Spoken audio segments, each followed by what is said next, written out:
Já vimos em aulas anteriores que no final do século XVIII acreditava-se no fixismo, que era a ideia que os seres vivos foram criados e nunca mudavam. Depois veio Lamarck com o transformismo, dizendo que sim, que os seres vivos podem se modificar para se adaptar ao ambiente. Mais tarde, Darwin explicou a evolução pela seleção natural, mostrando que os mais adaptados sobrevivem e deixam seus descendentes. Embora naquela época Charles Darwin não sabia explicar, né, não soube explicar como é que essas mudanças, essas características eram transmitidas dos pais para os filhos. E com o avanço da genética, da biologia molecular, surgiu a teoria sintética da evolução. E os cientistas passaram a entender, a compreender melhor esse processo, mas também a reunir provas que confirmam a evolução. E essas provas são chamadas de evidências evolutivas, que são registros, né, como os fósseis, anatomia comparada, embriões, DNA e distribuição dos seres vivos, que mostram que as espécies realmente mudam e evoluem ao longo do tempo. O Biologia com Laís de hoje vai tratar de alguma dessas evidências evolutivas. Bora lá? Primeira evidência evolutiva são os fósseis. Vocês lembram que Darwin, durante sua expedição a bordo do Beagle, já coletava os fósseis, que eram rochas com restos ou vestígios de animais ou plantas? E esses achados foram muito importantes, porque mostravam que no passado já existiam espécies parecidas com as atuais, mas diferentes em tamanhos e formas. E desde aquela época, os fósseis já eram vistos como provas de que a vida muda com o tempo, ou seja, já eram evidências da evolução. Mas o que é que seria um fóssil? É qualquer resto ou vestígio de um ser vivo do passado. Pode ser um osso, um dente, uma concha, folha, um tronco de uma árvore, pegadas, impressões de pele ou até fezes petrificadas, que são chamadas de coprólitos. Os fósseis constituem uma prova evidente de que o nosso planeta já foi habitado por seres diferentes do atuais e que foram preservados em rochas sedimentares. Mas afinal, como é que um fóssil se forma? Quando um ser vivo morre, normalmente ele se decompõe, certo? Mas em alguns casos isso não acontece, e é aí que começa a formação de um fóssil. Se um corpo for rapidamente coberto por sedimentos, como lama ou areia, ele fica protegido do ar e dos decompositores. E aí, com o passar de milhares ou até milhões de anos, novas camadas de sedimentos se acumulam por cima. E aí a pressão aumenta e minerais da água vão penetrando no organismo, substituindo suas partes orgânicas. E o resultado é uma cópia de pedra, né, do ser original, que é preservada nas rochas sedimentares. Só que esse processo ele é bem lento e natural e ele é chamado de fossilização, que é ele que cria os fósseis, que são os verdadeiros registros da história na vida da Terra. E como é que os cientistas sabem a idade desses fósseis? Eles usam técnicas de datação. O mais conhecido é o carbono 14, que é usado para os fósseis mais recentes, com até cerca de 50 mil anos. Já os mais antigos, eles usam outros elementos radioativos, como o potássio argônio ou o urânio chumbo. E essas técnicas permitem saber quando aquele ser vivo viveu e ajudam também na reconstrução dessa linha do tempo da evolução. Deu para entender por que, que os fósseis são considerados evidências da evolução? Porque eles funcionam como um registro direto da vida antiga. É uma espécie de fotografia, só que em rocha, de como os seres vivos eram há milhões de anos atrás.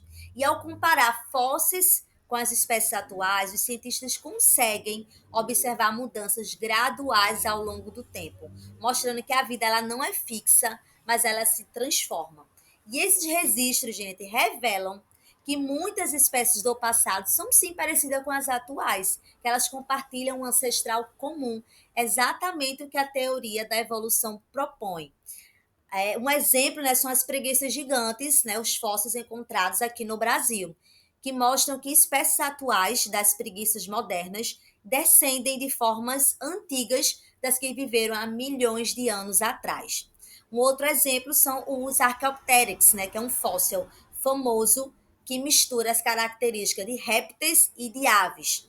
Eles tinham dentes e caudas ósseas como um réptil, mas também tinham penas e asas como uma ave. E isso mostra a transição entre os dinossauros e as aves.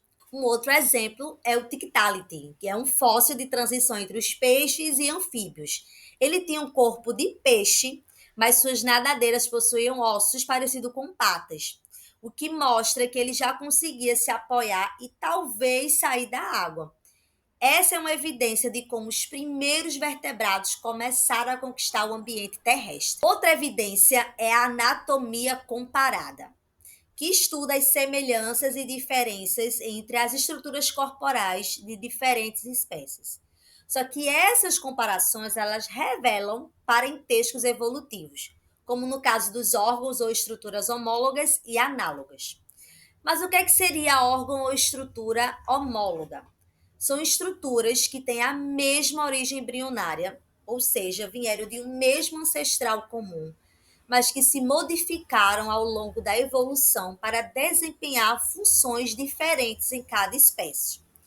Por exemplo, quando comparamos o esqueleto do braço de um humano, a asa de um morcego e a nadadeira de uma baleia, vocês percebem que todos têm o mesmo conjunto básico de ossos, húmero, rádio e una, só que dispostos de forma parecida, só que apenas adaptados para funções distintas.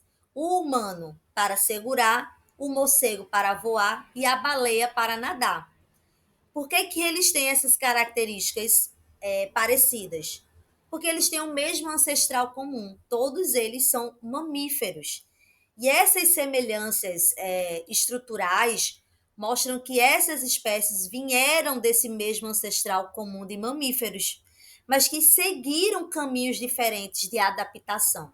E esse processo é chamado de divergência evolutiva, ou seja, um grupo ancestral se divergiu em várias espécies com funções distintas. Já no caso dos órgãos análogos, que são estruturas que têm funções parecidas, mas origens e estruturas diferentes, ou seja, elas não vêm do mesmo ancestral, mas surgiram independentemente em espécies diferentes. O exemplo, né, é a asa da ave, que é formada por ossos cobertos por penas, e as asas das borboletas, né, que são feitas de membranas e escamas. Ambas servem para voar, certo? Mas não, elas não têm a mesma estrutura nem origem.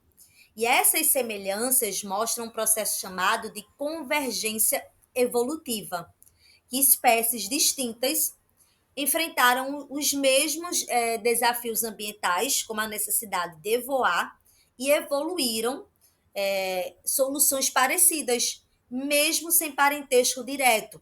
Né? Nesse caso do exemplo, né, a ave é um vertebrado, tem coluna, tem esqueleto interno, né, tem os ossos, e a borboleta é um inseto, é um invertebrado, não tem ossos, tem exoesqueleto.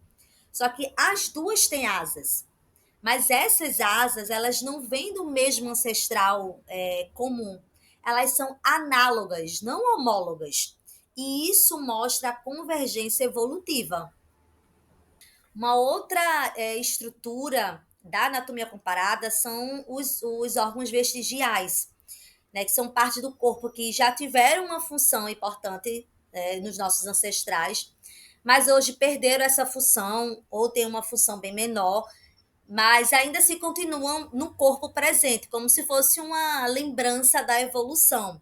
É como se o corpo dissesse, né? Eu já usei isso antes, mas agora não preciso tanto assim. Só que durante a evolução, os seres vivos, eles mudaram, né, de ambiente, de alimentação, do modo de vida. Então, certas partes do corpo vão perdendo a utilidade, mas não somem de uma vez só. Elas ficam menores, né? Menos, no caso, perdem uma certa função, né? E se tornam vestígios do passado. Um exemplo fácil para a gente entender o que é que seria, né, esses órgãos vestigiais, né? O apêndice nos humanos é um pequeno órgão ali ligado ao intestino grosso.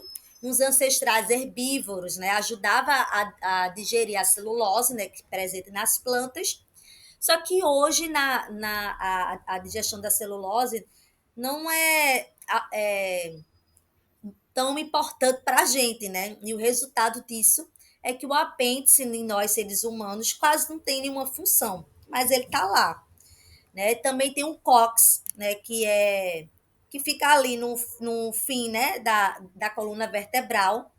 É o que sobrou da cauda que os nossos ancestrais tinham. Alguns animais ainda têm essa cauda bem desenvolvida, como os macacos, mas em nós, seres humanos, a cauda ela desapareceu, mas ficou o osso, né? A gente tem outros exemplos também, assim, bem curiosos, né? Por exemplo, os dentes do siso, né? Já foram importantes para mastigar alimentos, né? Crus e duros, só que hoje muita gente nem tem espaço para eles, né? Então, tem alguns casos que a gente já tira os sisos, alguns casos de pessoas que já estão nascendo até sem esses sisos, né? Uma outra evidência evolutiva são as evidências moleculares, que são a comparação, né, entre o DNA, o RNA e as proteínas de diferentes espécies, certo? Só que o que é que acontece? Essas evidências moleculares são provas da evolução encontrada dentro das células dos seres vivos, especialmente no DNA, que é um material genético, o RNA, que ajuda ali a formar as proteínas, e as proteínas, como a hemoglobina e as enzimas. O que é que os cientistas perceberam? Que todos os seres vivos, desde as bactérias até os humanos, usam o mesmo tipo de código genético, que é aquele código formado por 4 letras químicas do DNA, que é a adenina, timina, citosina e guanina. E essas letras se combinam para formar os genes, certo? Então, por que isso é tão importante? Porque se todos os seres vivos usam o mesmo tipo de código genético, isso é uma forte evidência de que todos eles vieram de um mesmo ancestral comum. Concordam? Só que como é que os cientistas usam isso, né? Eles comparam o DNA de diferentes espécies. Quanto mais parecido o DNA, mais próximo evolutivamente eles são. Quanto mais distantes, né, mais diferentes, mais distantes eles são. Um exemplo é o DNA do humano e do chimpanzé, que é 98,8% aí idêntico. E isso mostra que eles vieram de um mesmo ancestral comum recente. Não significa que o humano veio do macaco, mas significa que ambos vieram de um ancestral comum do macaco derivado, né? Um outro exemplo é a hemoglobina, né? A proteína, que é a proteína que transporta o oxigênio no sangue. E essa sequência de aminoácido que tem na hemoglobina, né, os blocos que formam a proteína, é quase igual em todos os mamíferos. E isso mostra que todos os mamíferos vieram de um ancestral comum que já tinha essa proteína. A embriologia comparada também é uma evidência evolutiva, e ela estuda como os embriões de diferentes animais se desenvolvem nas primeiras fases da vida. E por que isso é considerado uma evidência, né, da evolução? Porque os embriões de espécies muito diferentes, né, como a gente está vendo aqui nessa imagem, né, nos estágios iniciais, os embriões dos peixes, dos anfíbios, dos répteis, aves e mamíferos, são muito parecidos. Vocês concordam? Todos aqui têm fendas branquiais, têm uma cauda, têm uma forma corporal muito parecida. Mas por que isso acontece? Porque todos esses animais, né, que são os vertebrados, vieram de um mesmo ancestral comum, que viveu há milhões de anos atrás e tinham essas estruturas. Né? Então, o exemplo, né, se a gente for observar o embrião humano nas primeiras semanas, se parece muito com o embrião de um peixe. Não porque somos peixes, tá? Mas porque nossos ancestrais remotos eram aquáticos. Então, a embriologia comparada mostra que todos os vertebrados compartilham um padrão inicial de certa forma, de desenvolvimento, o que é uma forte evidência, né, da evolução a partir de um ancestral comum. E temos também a biogeografia como uma evidência da evolução. A biogeografia é o estudo, né, de como os seres vivos estão distribuídos pelo planeta e por que que elas vieram surgiram, né, em certos lugares e em outros não. Mas o que que isso tem a ver com a evolução? A biogeografia ela mostra que a forma como os animais estão espalhados, né, pelo planeta tem tudo a ver com a história da Terra, com os continentes, oceanos, o clima e com a evolução. Quando uma espécie ela fica isolada, por exemplo, em um lugar como uma ilha ou um continente separado, vocês concordam que ela não vai conseguir mais cruzar com outras populações da mesma espécie? Elas vão começar a evoluir sozinha, se adaptando ao ambiente daquele lugar. E com o tempo vai mudando, ela pode até virar uma nova espécie.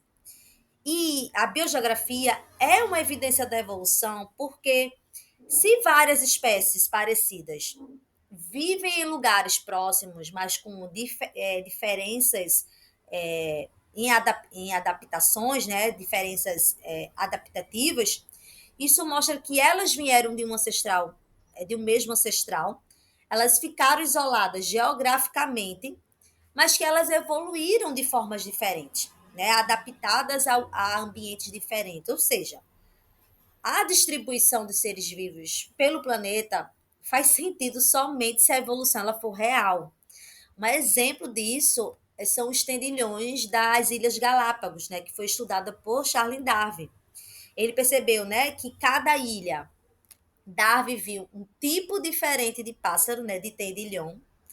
Os bicos eram diferentes em cada ilha, né, adaptados ao tipo de alimento local, mas todos os tendilhões vieram de um mesmo ancestral